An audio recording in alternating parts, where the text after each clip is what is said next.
La parole est à Madame la présidente Valérie Rabault. Merci, Monsieur le Président. Monsieur le Premier ministre, le mardi 17 mars 2020, notre pays débutait son premier confinement. Un an plus tard, nous déplorons 90 762 morts du Covid dans notre pays. En leur mémoire, je souhaiterais leur consacrer quelques instants de silence.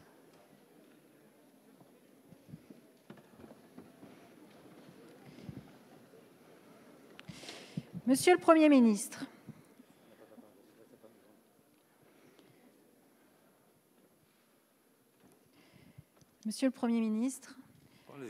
un an plus tard, je souhaiterais, dans cet hémicycle, que vous nous disiez quelle est votre stratégie pour affronter la résurgence exponentielle de l'épidémie. Je vous remercie. La parole est à Monsieur le Premier ministre.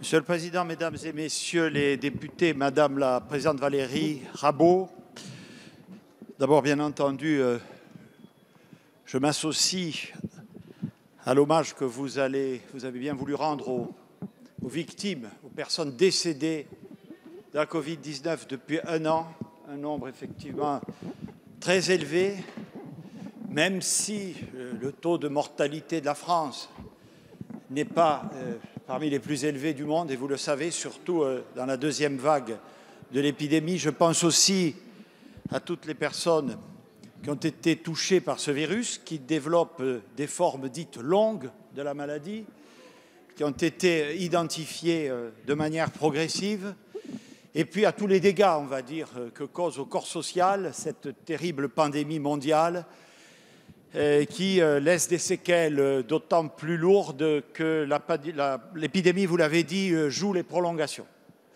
Effectivement, comme vous le savez, mesdames et messieurs, nous sommes dans ce qui ressemble à une forme de troisième vague, caractérisée par des variants nombreux, qui, c'est en tout cas le cas du variant dit britannique, prend une place de plus en plus importante. Alors, quelle stratégie avez-vous demandé, Madame la Présidente, le gouvernement suit-il?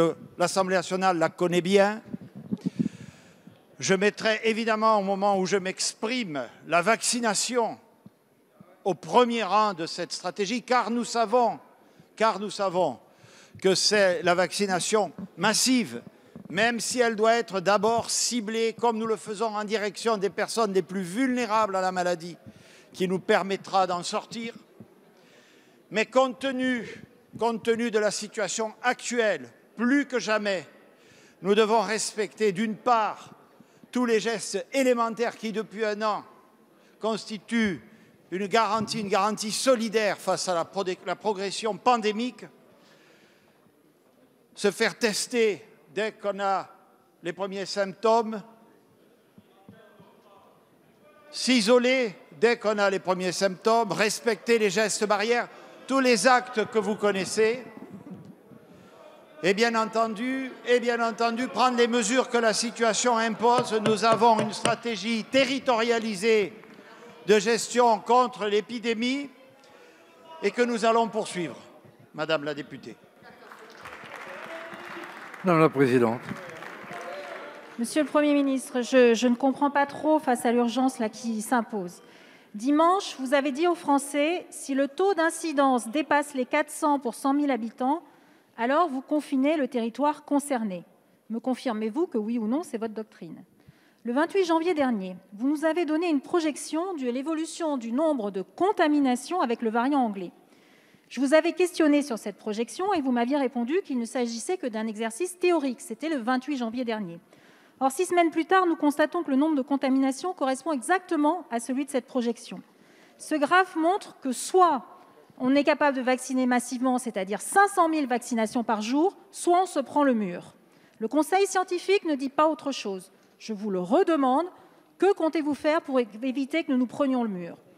Je ne comprends toujours pas votre stratégie vaccinale. Tout vaccin confondu, Territoire de Belfort a reçu 27 doses pour 100 habitants, quand les Hauts-de-Seine en ont reçu 3,5. Comment expliquer de telles disparités entre les départements? Monsieur le Premier ministre, vous le savez, depuis un an, les Français ont consenti beaucoup d'efforts dans la vie personnelle, culturelle, sportive, associative, professionnelle. Ils sont en droit d'obtenir des perspectives qu'aujourd'hui vous ne leur donnez pas. Merci, madame.